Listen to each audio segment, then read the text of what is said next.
Britt-Scripps House is now a beautiful bed and breakfast on 4th and Maple Street in Bankers Hill near Balboa Park, built in the late 1880s.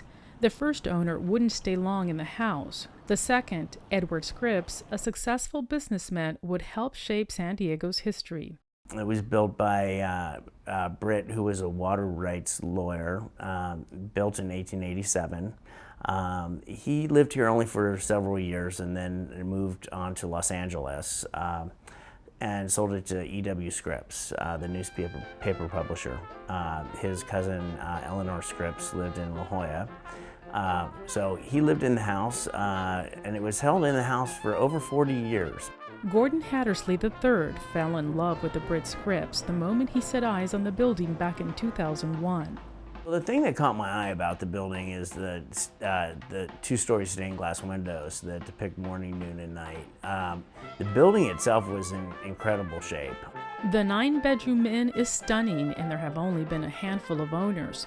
After purchasing the Britt-Scripps, Gordon would restore, upgrade, and turn the home into a cozy boutique hotel, a must-see for any Victorian admirer. I wanted to give people the experience of going back in time. So experiencing the wallpaper, experiencing the feel and the look, but with comfort. Nobody wants to go back in time. They want luxury, 21st century technology. The moment you walk into the inn, you're taken back by the wood beaded fretwork, the colorful original Bradbury and Bradbury wallpaper with designs that have been produced for more than 100 years, and you can't help but immediately notice the grandness of each room. And this is the dining room. Our guests come in every morning, and we do have breakfast for them here.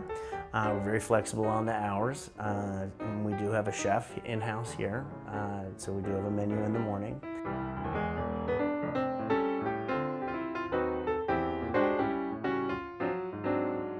Next to the dining room, one of my favorites, the garden room with views, of course, to the garden. The light-colored wallpaper and antique furnishings give the room a spacious and comfortable feel.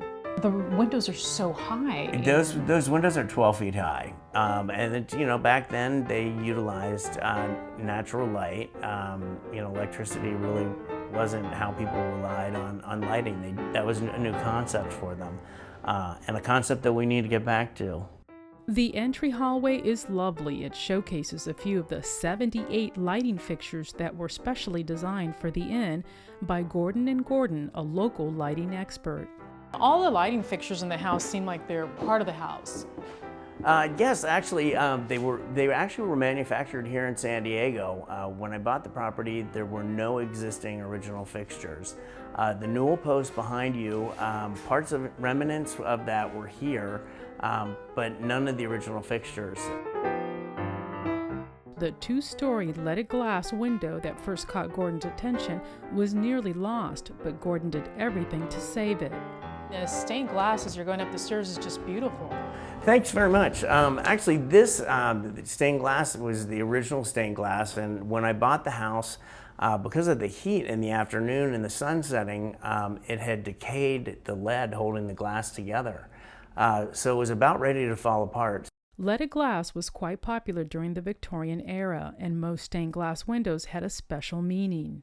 And what are the pictures on it, or what's the message in each of the leaded glass? Morning, noon, and night. And so you've got the doves for the morning,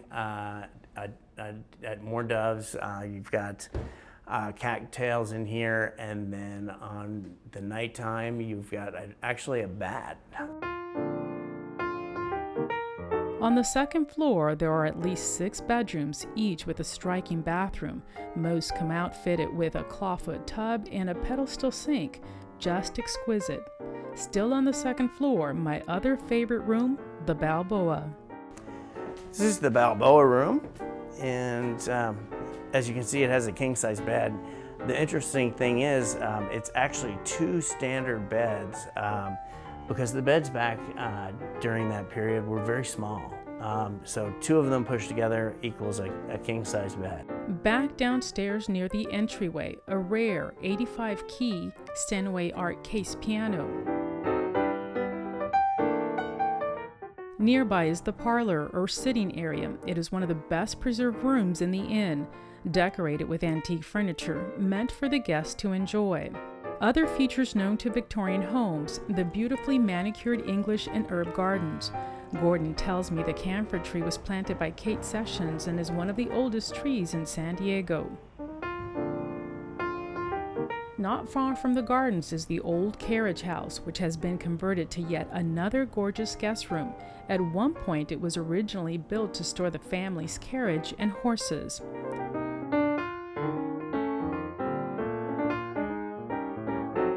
You have just seen some of the best historic Victorians in San Diego: the Beach Timken in Escondido, the Moses Kimball in National City, the Long Waterman House, and the Britt-Scripps Inn in Bankers Hill.